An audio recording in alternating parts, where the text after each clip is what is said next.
Now that you've found UBN Radio and discovered our quality talk shows, it's time to spread the word to friends, family, and the universe. 24 hours of music and talk. Radio without limits. That's why people keep coming back for more. That's ubnradio.com. Jump off that exhausting hamster wheel and into balanced living with Dr. Marissa. Promise you joy in the mystery. Dr. Marissa, also known as the Asian Oprah. Her mission, to be a beneficial presence on the planet. Her purpose, to be your personal advocate to live, laugh, love, learn. Her life motto, don't die wondering. Take back your life with Dr. Marissa Pei. And welcome. You are tuned into my weekly talk radio show called Take My Advice. I'm not using it. Get Balanced with Dr. Marissa every Tuesday at naturally high noon here in Hollywood, California, out of the Sunset Gower Studios, where Scandal, Newsroom, and Heroes is shot. But there's no scandal on this show. And then every Thursday at 7, Saturday at 1 on my syndicated CNBC and NBC radio news channel, KCAA, AM 1050, FM 102.3, FM 106.5, and now everywhere where iHeartRadio is. And this is a show about hope and happiness and no scandals. So there's no gossip and no K words, no Kardashian talk at all. Instead, I want you to focus on your own reality show and how you can be happy 88% of the time. And if you missed my really incredible guest last week, we did have Corey Feldman and his wife Courtney here, and it is now on YouTube, so you can see that great interview that it went everywhere. So please do tune in there. And I just wanted to take a minute as well to thank my on-the-air team at both of my stations today, because not only have I broken the 92,000 view mark on YouTube, I've also been on the air splattering hope and happiness today for 268 consecutive weeks. Unbelievable. So time is flying. I am having fun. And so xie xie, which is Mandarin for thank you, to Jarvis, Tony, Fred, Mark, Mike, Carlos, and Joe. Yep, I've got a lot of men holding me up on the air and in the air. Thank you so much. Shout out, excellent customer service encounters, starting with my favorite guy on the lot, and that is Jackson at the Sunset Gower Studios. He just told me and Tony that we were his favorite people on the lot. I hope nobody on the lot is listening, but I wanted to give him some love. He's been great. At the years I've been here, he's always here with a smile. Also to Nicole at Diamond Resorts, Felicia at the Mac counter, and Alan Roy, the house manager at Jazz Kitchen in Disney Downtown. Thank you so much for taking care of me this last weekend. And I put another drop in my bucket list. Thanks to Agape's 24th annual Sacred Service Saturday event, I got to volunteer and put love in action at the Habitat for Humanity Restore in Torrance. A shout out to all of my teammates, David Silverstein and Angie, for their love, sweat, and tears coordinating the 40-plus sites as far away as India and all over the U.S., and my cool bosses at the Restore, Ryan, Desmond, and Greg. And to all of my new balanced Tai Qigong students who said that my class was the perfect way to end Sacred Service Saturday. I do love my life. And now for today's show, Dr. Emily Letran is a great example of waking up to the American dream. Coming to the States as a refugee from a war-torn Vietnam and working her way through dental school, and is now a high-performance coach, helping business owners and entrepreneurs maximize their potential to streamline business, increase profits, and win back time from work for their family. She's been featured on NBC, ABC, and Fox News, the featured success story on Dental Town magazine and Global Woman magazine. Dr. Letran owns 2 multi-specialty group practices, is the author of a book From Refugee to Renaissance Woman, and speaks about high performance and business growth strategies. She is most proud as the mother of 3 wonderful children. Please welcome to the studio, Dr. Emily Letran. Welcome. Thank you, Dr. Marissa. I am so honored to be here, and I'd like to extend a very warm welcome to all your listeners. Absolutely. And they are happy to have you here as well. So let's start at the beginning. Okay. You were born in Vietnam, and tell me, go from there.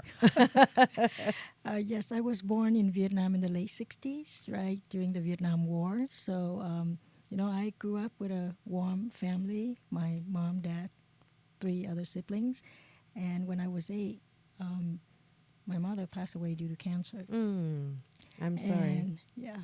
And, growing up, what I saw on TV were those images of war, bombings, there's dead bodies, there are people fleeing villages.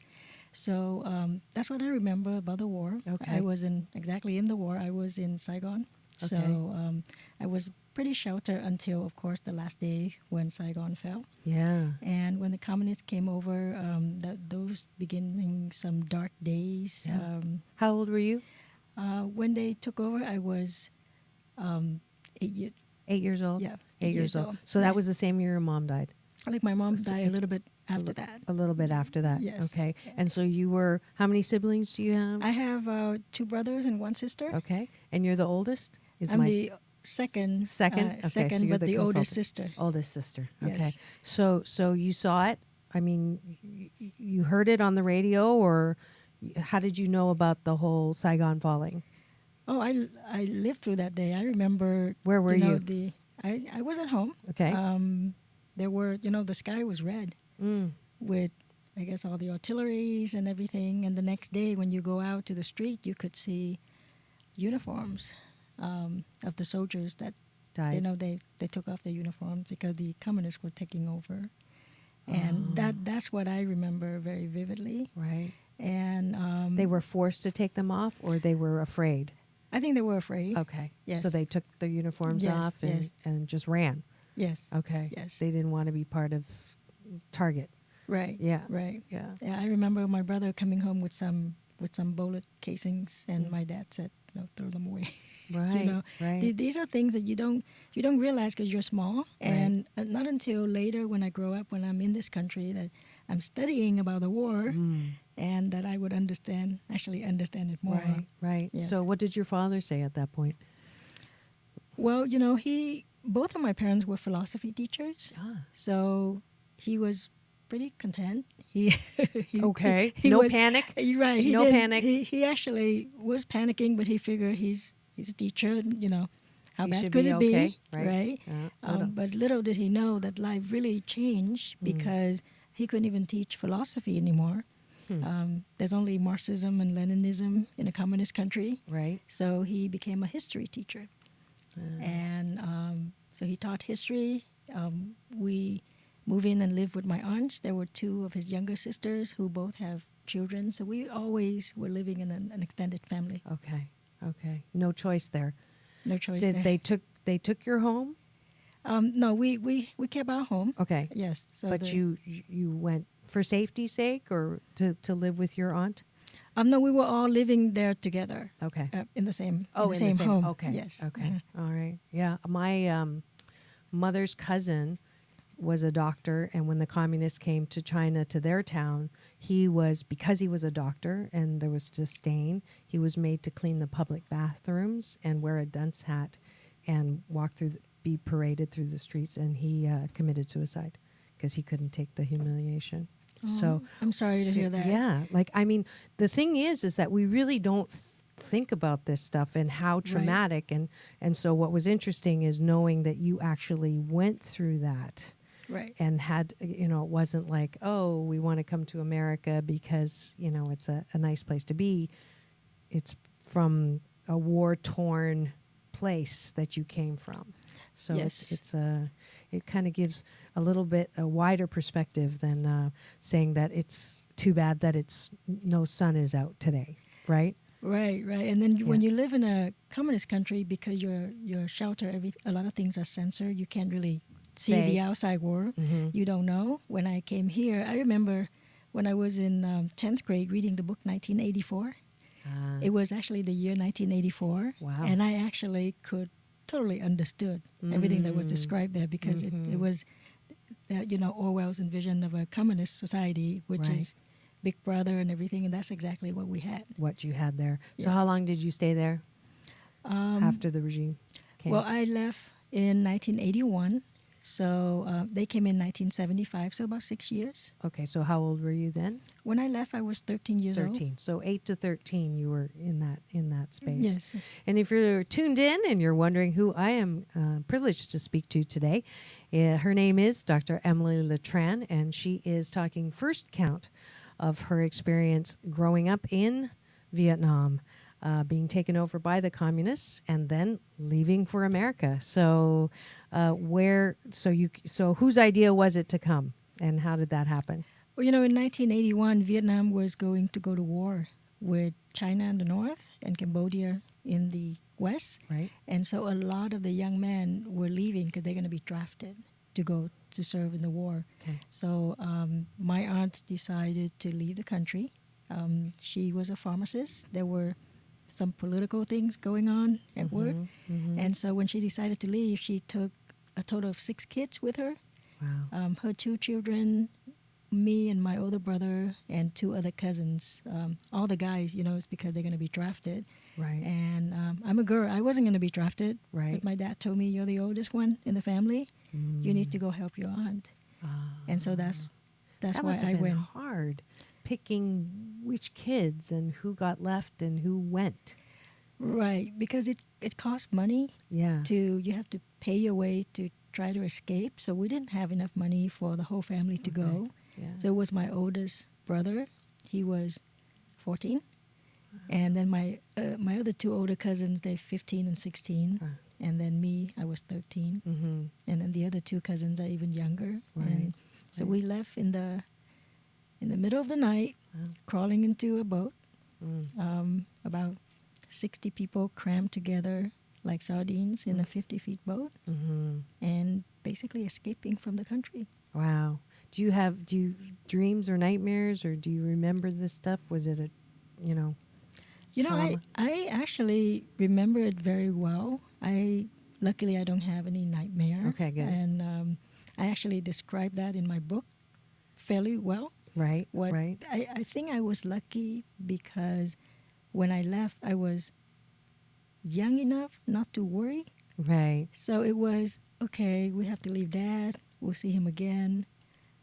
At least I have my aunt, and we're going to be on this boat, and we're going somewhere. But it wasn't so much afraid of, the unknown future. Right. Because when you're young, you just don't think that far ahead. Right. Right. You don't have the fear. Future events already ruined. Right. Yeah. Right. Yeah. So, okay. So then you're in the boat, crammed together, 60 people, and you became one of what we call the boat people, right? Yes. Refugees to America. Yes. And then they settled you where? We were on the boat for 7 days. We were actually got caught and then robbed and then released by the Vietnamese Coast Guard. Wow. And then once they basically went on board, they were actually shooting at the boat. And then they went on, they took your belongings. Wow. Well, money. 'cause Right, right. You're not going to need Vietnamese money, right? Right. Once you leave.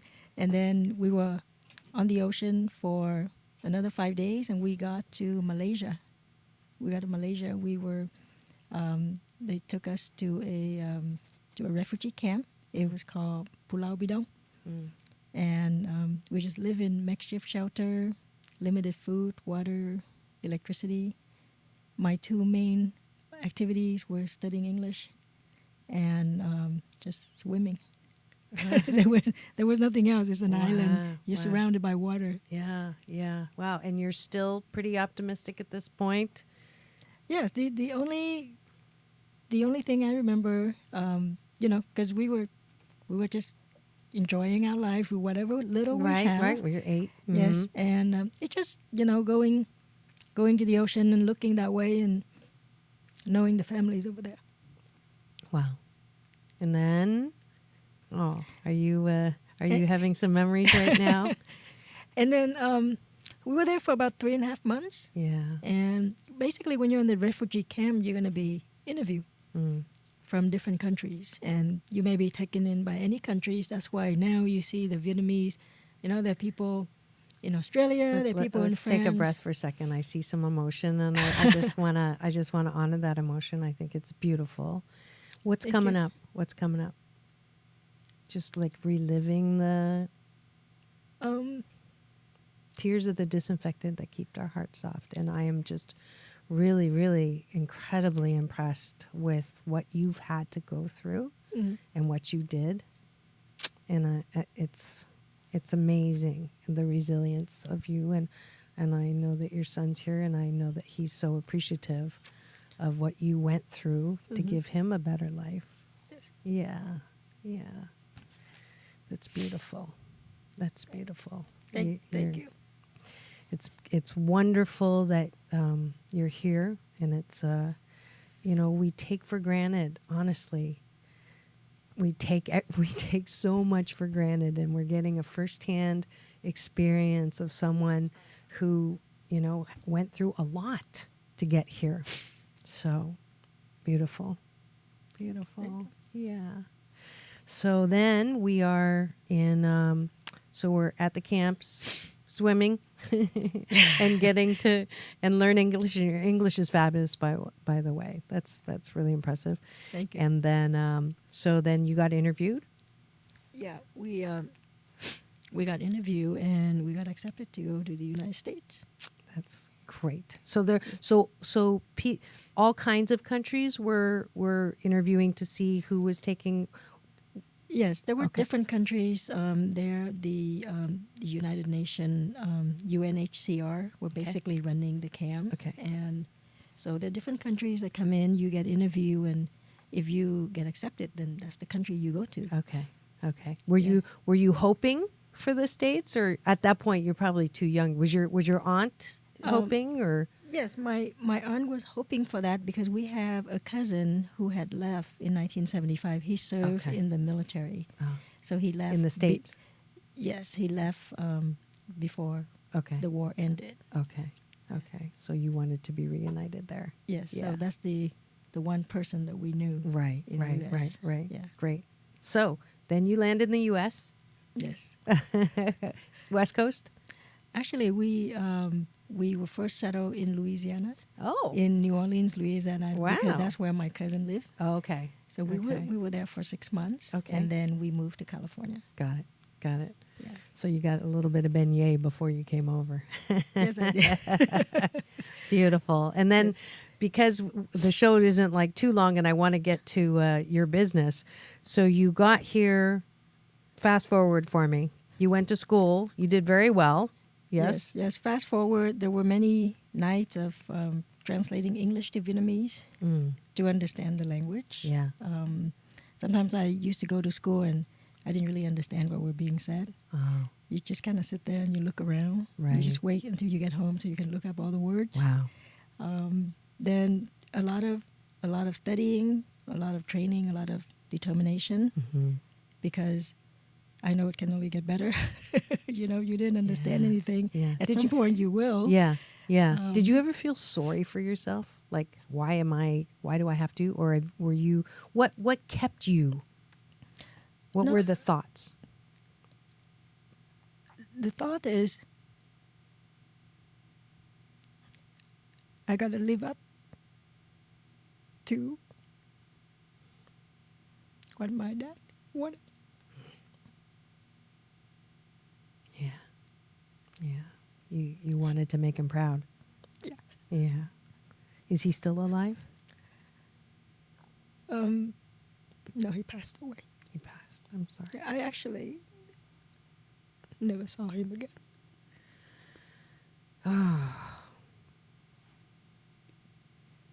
That's tough. Yeah. Yeah. But you talked to him, or no? No. You didn't. What No, happened? he passed away when we still have the embargo between the two countries. Okay. So there was no way, To communicate. to communicate. We Yeah. wrote letters, Okay. and when he passed away, I got a telegram. Well, I know beyond a shadow of a doubt that he's with my dad, and they're on the other side, and they're probably playing mahjong or something. And he is so proud of you, so proud of you, of what you've done with your life, and how you, gosh, little girl, had to grow up really super fast. Yeah. So I know that. I feel the presence of love in here. So good for you. And then you became a dentist. Not easy, right? And then a very good dentist. I saw some of your reviews online. And then that's not good enough. You're a bit of a overachiever. I can tell. I can tell because I resemble that remark too. And then tell me what made you want to become a business coach? Well, what I see is there are, since I've taken the time to really invest in myself, to go to conferences, to study, to run the business the most ideal way, as I learned from other mentors and trailblazers. Yeah. I wanted to share that knowledge. I don't want a lot of the other business owners to try to figure out themselves. If there's a way to shortcut it, right, to share that knowledge. Yeah. That's what I chose to do. And honestly, I just need to plan what to do with my life after all these little people leave the home. So yes. it's a little part of my, empty nest. I'm gonna Right. deal right, with that. Right. Yes.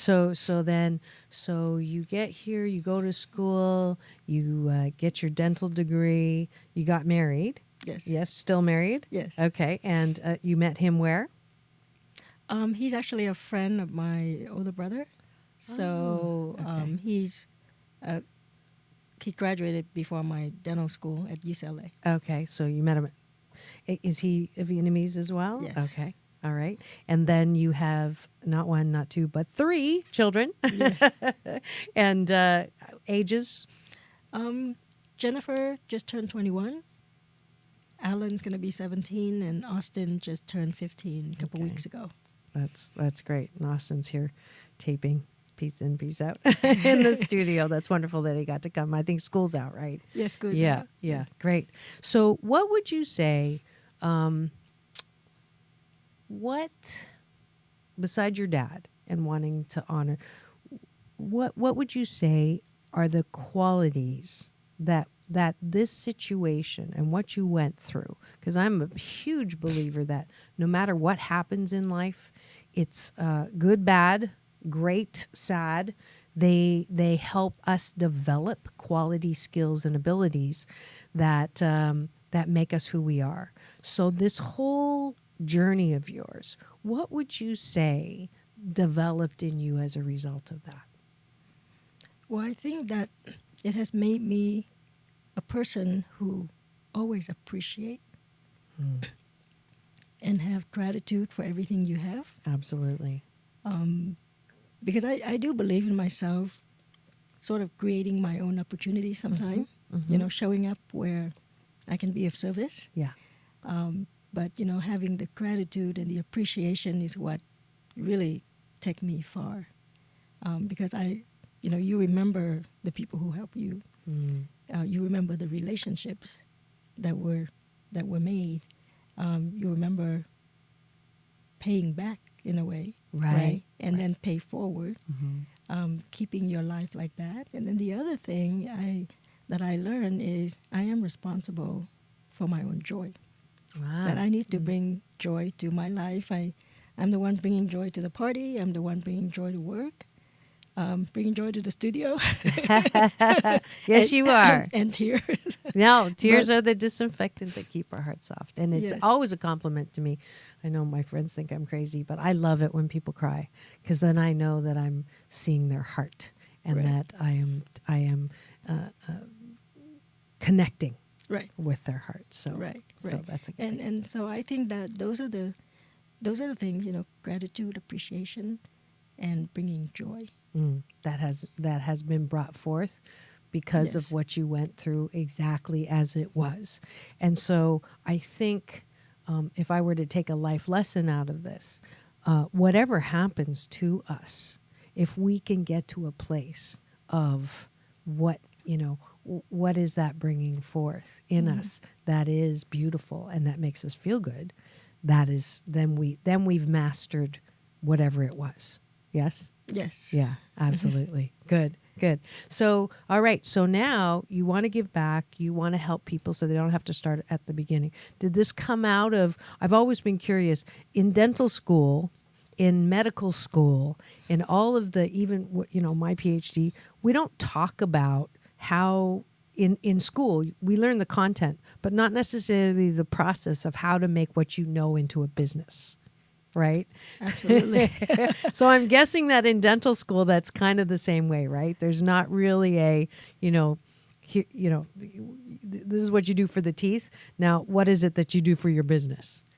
Right. My understanding is there's no time. Yeah. I remember taking maybe 1 or 2 classes, just touching very little on practice management.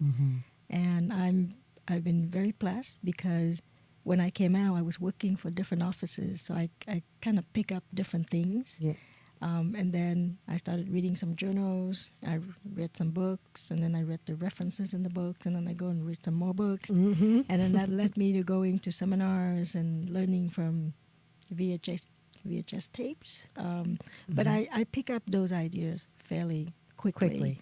And it's a great blessing because it's not really self-taught. It just always be looking out for information from leaders, from mentors, so that way I can just shortcut my way to success. Yeah.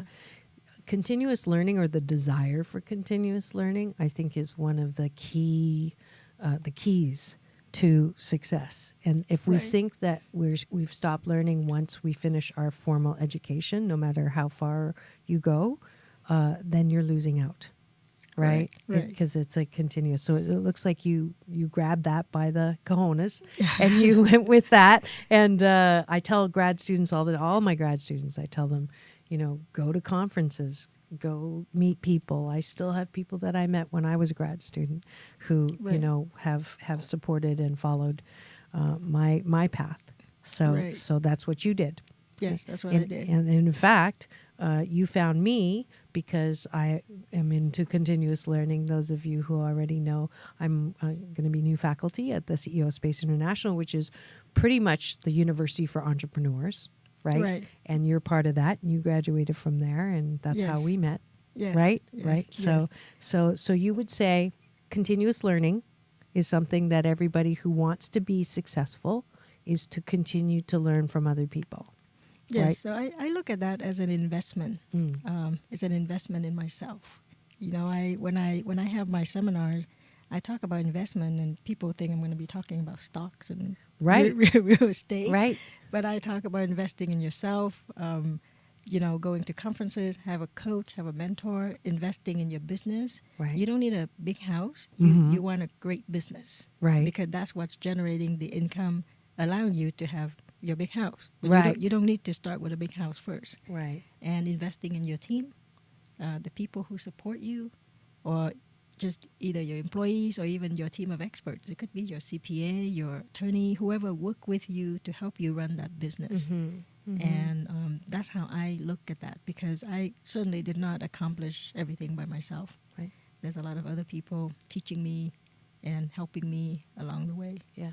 So investment would be your first step to success. I would say that's the quick start step. Quick start step. Investing in yourself and investing in the people around you. Yes. Yeah, with time, right? Yes. Time and attention. Yes. Some money too. Right. It could be your investment could be your time. It could be your resource. It could be your effort. Yep. Yes. Great. Great. And I'm just getting the signal now. It is time to go to our sponsor spot to thank all those who make this show possible. So we will be back in 2 and 2. Peace in and peace out. Are you prepared for your opportunities? Are you primed for your big break? Success coach Dr. Emily Letran can help you gain clarity about your unique abilities and how to remove roadblocks to your highest performance self. To be the best that you can be, go to www.dremilyletran.com. That's Emily, Letran.com, and sign up to start your success partnership today.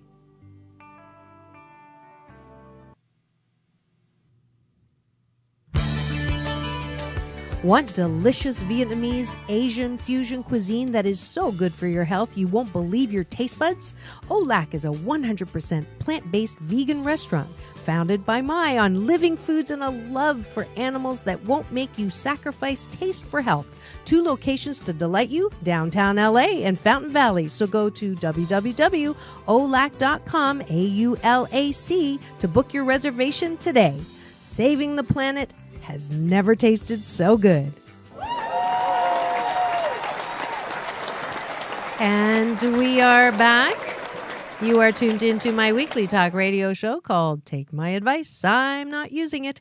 Get balanced with Dr. Marissa every Tuesday at naturally high noon out of the Sunset Gower Studios in Hollywood, California, with Universal Broadcasting Network, Radio TV, and then every Thursday on my syndicated CNBC News Radio channel, KCAA, AM 1050, FM 102.3, FM 106.5, and syndicated everywhere on iHeartRadio. And this is a show about hope and happiness, and today's guest is certainly hope and happiness personified, coming from literally a war-ravaged Vietnam, literally being one of those 60 people crowded in a boat and robbed, and then having to wait to see where her future is and never seeing her father again, who did send her with love and faith and an opportunity to come to the American dream. The United States not only gets a dental degree, not only has 3 beautiful children that she raised,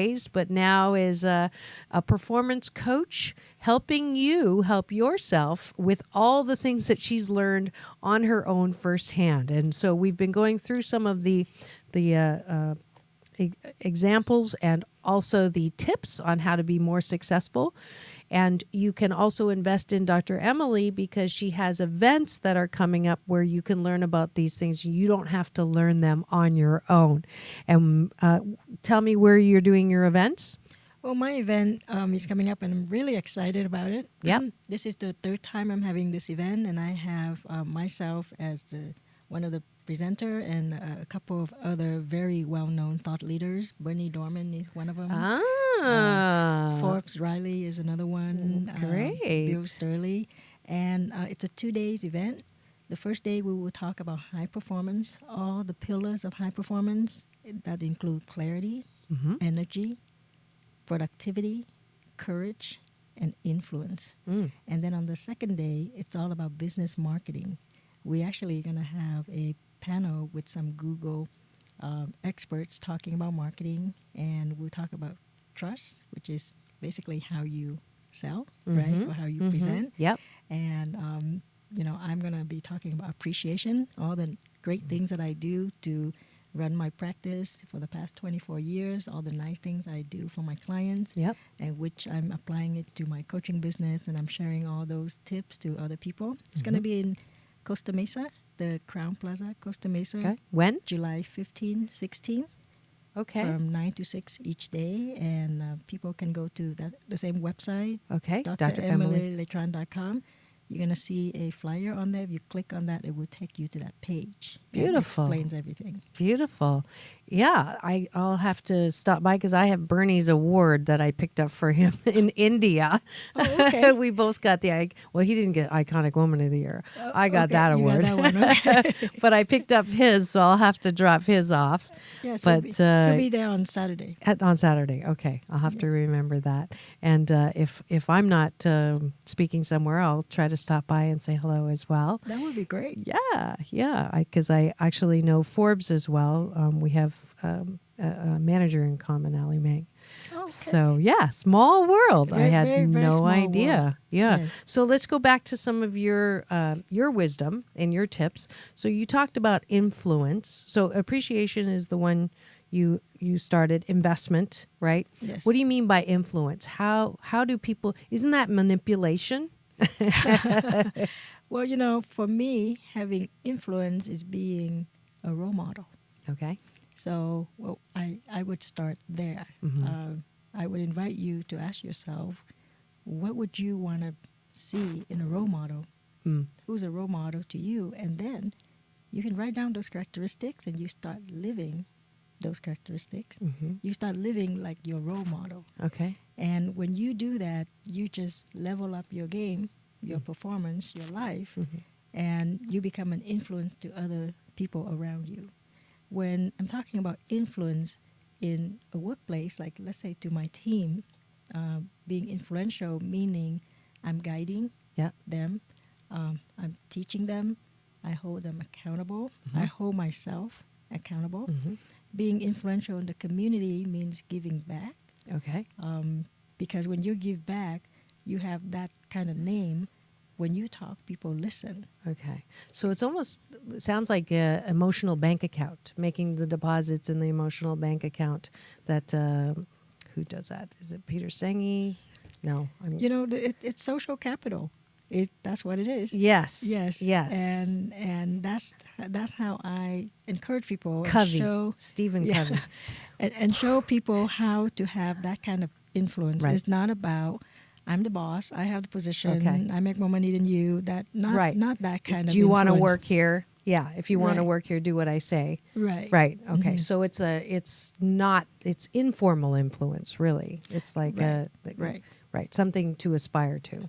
Right. Now, what if you have someone on your team that just doesn't get along with anyone? I don't know if you've ever had that. I have clients all the time. There always seems to be that one person doesn't get along with people. You know, you try to motivate them. Nothing's good enough. You even give them money, and that's not good enough. What do you do with people like that? Well, you know, first of all, you have to have clarity in what you want. Okay. And then you find out from that person what he or she wants. So let's say it's a she. Well, find out what she wants. What is her goal while she's working with you or cooperating with you. Or not cooperating. Or with not you. cooperating. and you know, also your values, your beliefs. Because let's say if my value is to be a contributor to the society, you know, to community, Right. and if you're my partner and you about money, we might not work along, Right. very well. Right. So the values, which is part of the clarity, comes into place. And if she can't really agree with you on what you want to do, if she doesn't want to go where you want to go, then sometimes you have to give her the opportunity to work somewhere else. Okay. So it's not personal it's not personality, it's the clarity around common goals. And also the system. So if I have a systems of business, these are the steps that I want you to take. And if you can't follow the steps, I would sit you down and invite you to tell me why you can't do step 3, or you just can't do number 5, or whatever step it is. And I would, I would ask you why you can't do certain things. You give me the answer, I give you recommendation. If we keep having that same conversation, then we probably are not meant to work together. Right. Yeah. Right. Yeah. So it's not a 100. It's not, when you have a team, it isn't always going to work out with the match, is what you're saying. Right. But then what you want to do is you want to play to that person's strength. Okay. So for example, there's a test that I can have my staff take. It's called the Kobe test, and it shows you what is your strength. So for example, I'm a kind of a spontaneous person. My mode of operation is a quick start. So I make quick decision. I move fast. Yeah. And I could be working with you, and you're a fact finder, so you ask 20,000 questions. You want everything listed. It doesn't mean that we can't work together, but if I can understand that's your strength, if I want to ask you to do certain things, I'm going to give you a list. I'm going to explain it in steps. Right? If you're asking me to do something, you can probably say it in 3 sentences, and then I'll be fine with it. And I won't get stressed because that's my mode of operation. But if somebody need a lot of details, and I don't give them enough details, I'm going to stress them out. Right. I use the Myers-Briggs to do similar things. Right. To see, why people drive you crazy and why people you get along with certain other people. Good. Right. Good. So what would you say in creating a team? You're the expert. So if you're looking for people to work with, what's the best way to find a good fit team? Like, do you do it when you first? Are there certain questions that you ask people besides the Kobe? Like, let's say you're going out for lunch with someone and you're thinking about working with them as a partner.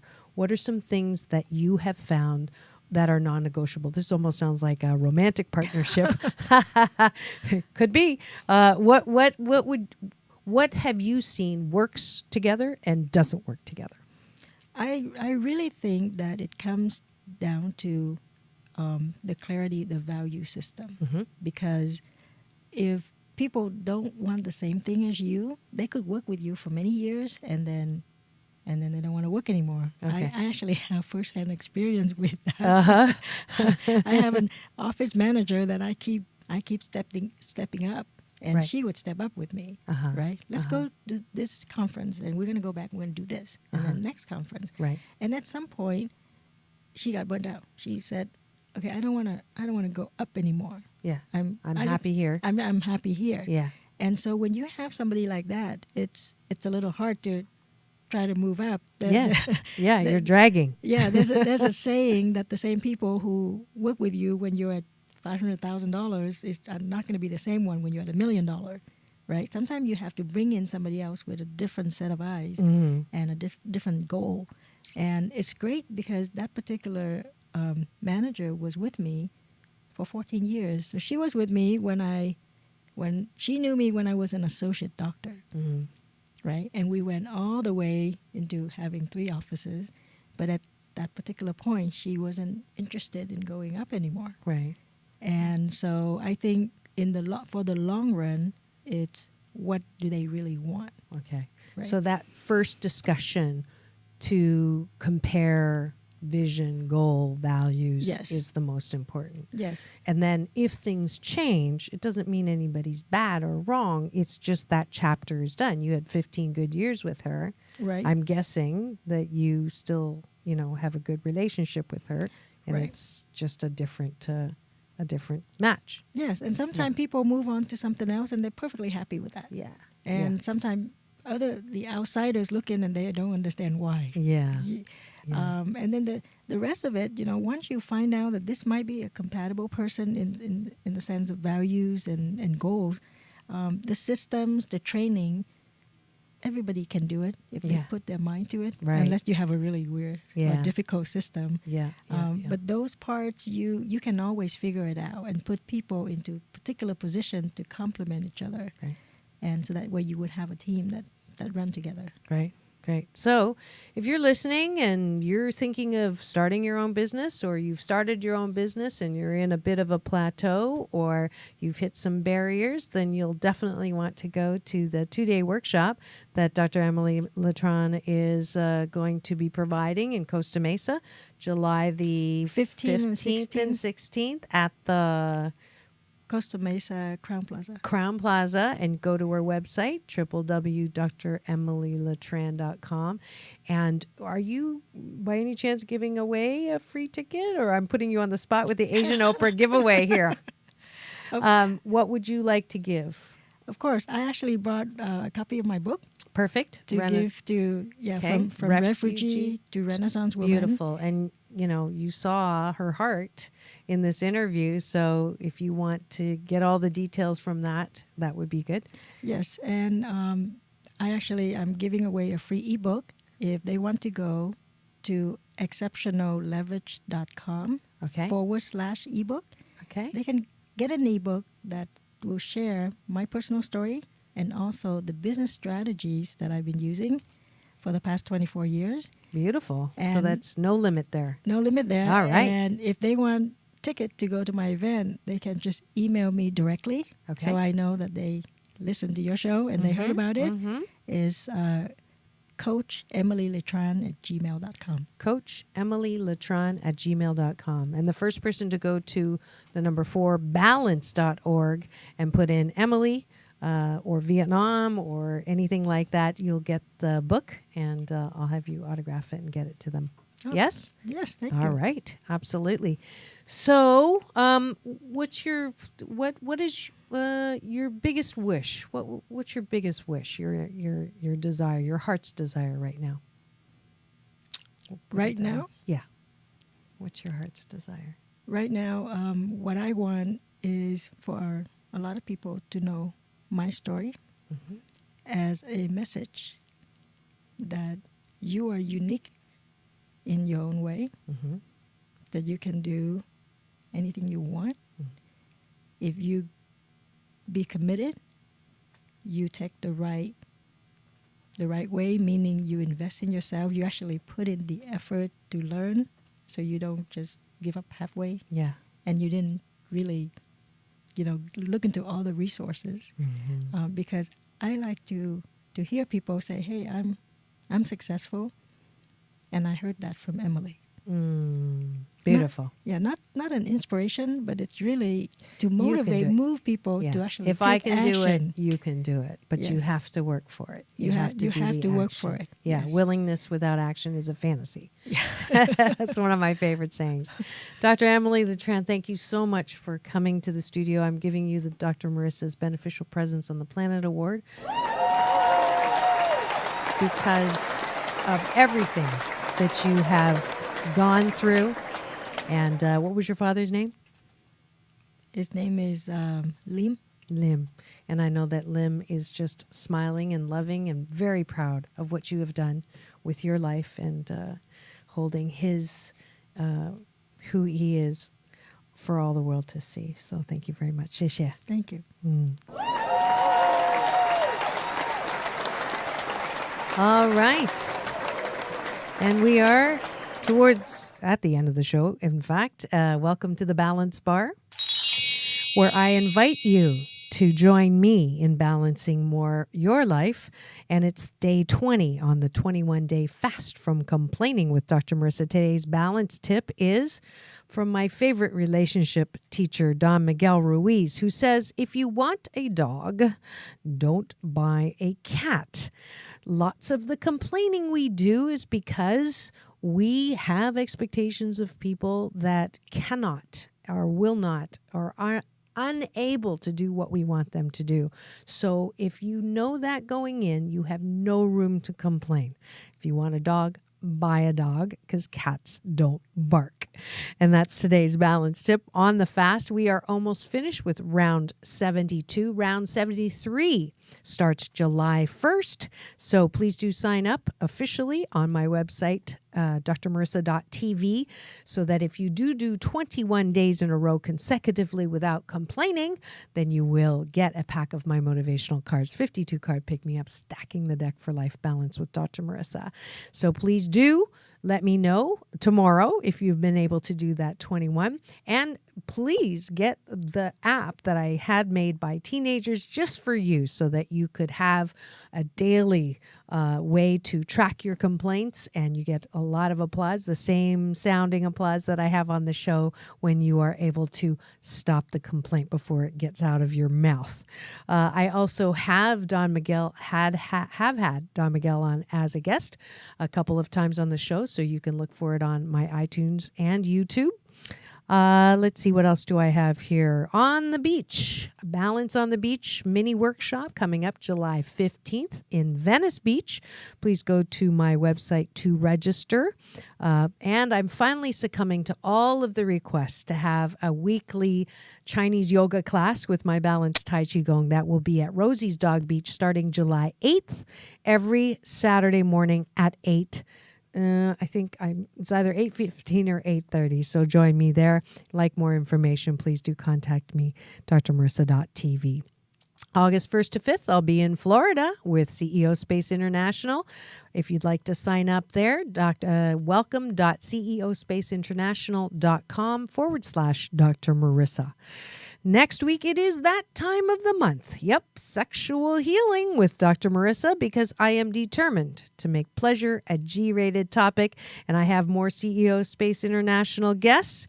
My two new favorite people, Adam and Randy Markell, will be my first couple to come on my special series because, it's never too late to pivot in the bedroom. That's Adam's best-selling book. So that's next week on Take My Advice, I'm Not Using It.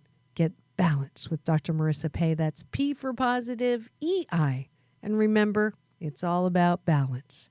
Peace in and peace out.